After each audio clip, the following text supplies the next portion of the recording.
Hey guys, I'm Bottles, and I'm here for the first game for the Sonic Retrospective. And that game is going to be Sonic 1, both for the Sega Genesis and the Sega Master System.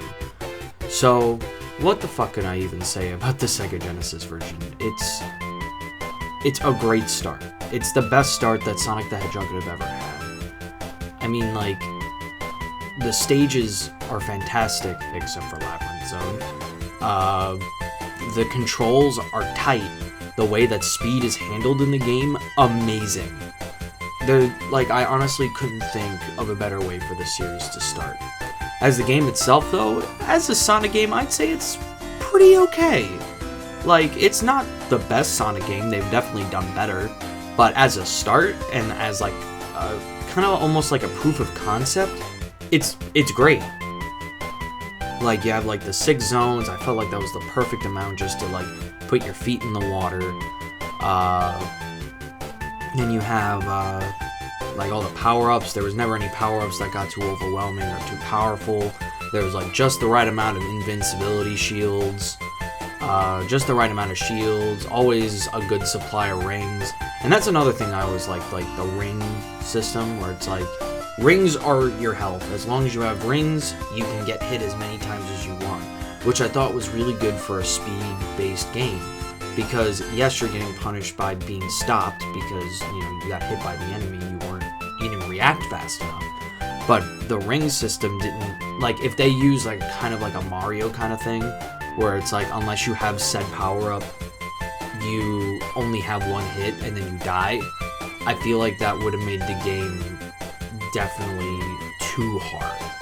So it was a really good like mechanic that Sega put in, that, you know, the rings are always a health point, no matter if you have 1 or if you have 60. And you know, they also rewarded you for being able to keep your rings by, you know, having the 50 rings give you a special stage so that you can get the Chaos Emeralds. So I don't really know what else I could really say about Sonic 1 that hasn't already been said.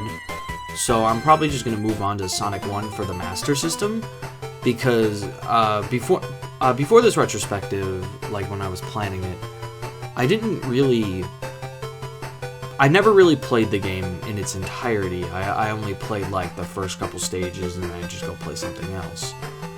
Usually it was on the Sonic Adventure DX, which was the Game Gear version, but the Game Gear Master System version are basically the same thing, which is why I'm not covering the Game Gear version.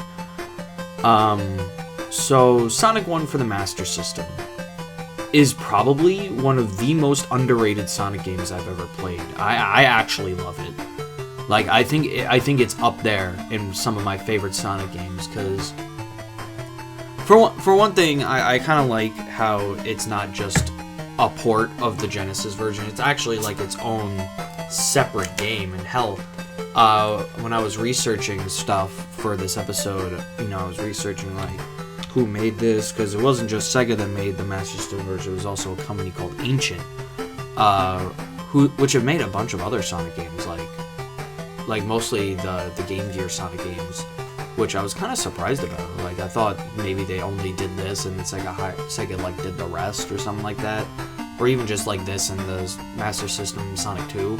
But no, I think Ancient does a really good job of making Sonic games, from what I played, but I'll get to that later when I get to the Game Gear handhelds, like Sonic Chaos and Triple Trouble.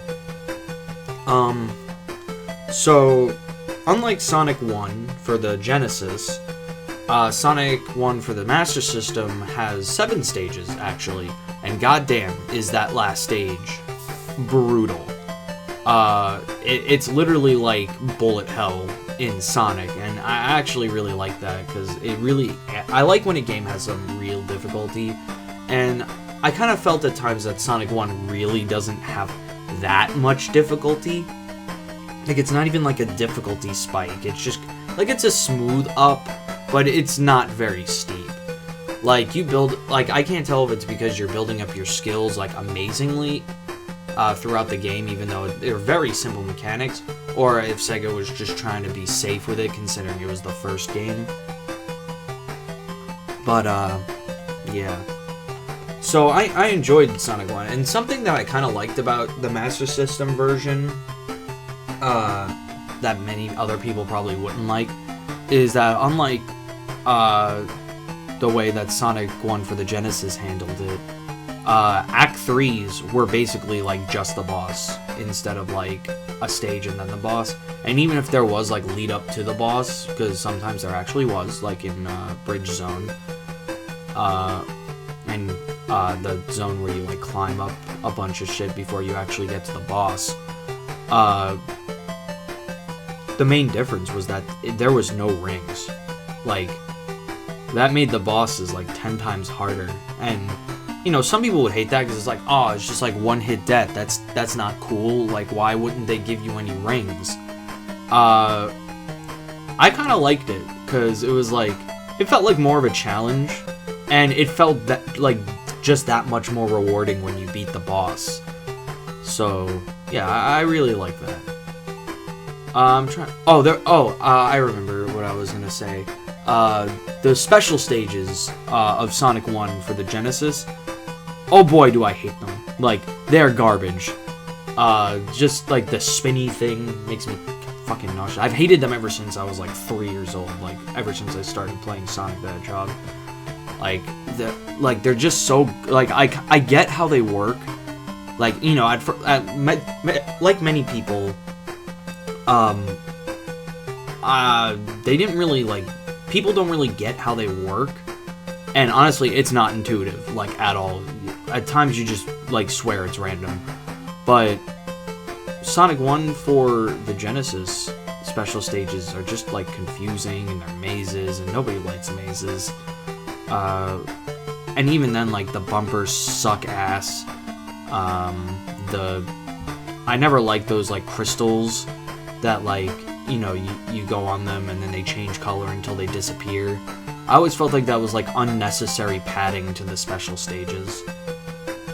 Hell, if you play a lot of, like, Sonic hack games, the hacking community just abuses them sometimes. But I'm not talking about hacks, I'm talking about Sonic 1.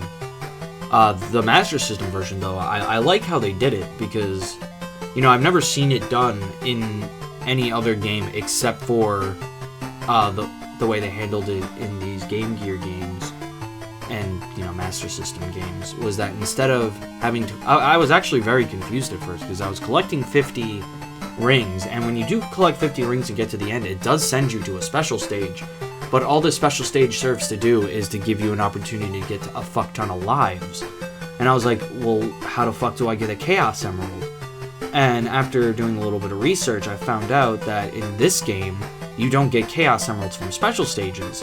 You get Chaos Emeralds by finding them in the stages. And I actually really like that. Like, I like that it kind of promotes exploration, and usually it's not that hard to find them. In Sonic, at least in, like, the games that they do it in, it's usually in places where it's, like, the highest road. Like, keep on the highest road, which is what a Sonic game encourages you to do anyway, and you'll usually find the Chaos Emerald, and there are very few exceptions to that rule. But, yeah. I enjoyed both of these games, honestly, but I feel like Sonic 1 for the Master System needs a lot more recognition. It's honestly really good. So, I think that's all I really have to say for Sonic 1 for the Genesis and the Master System. I'll see you tomorrow for Sonic 2. See you there.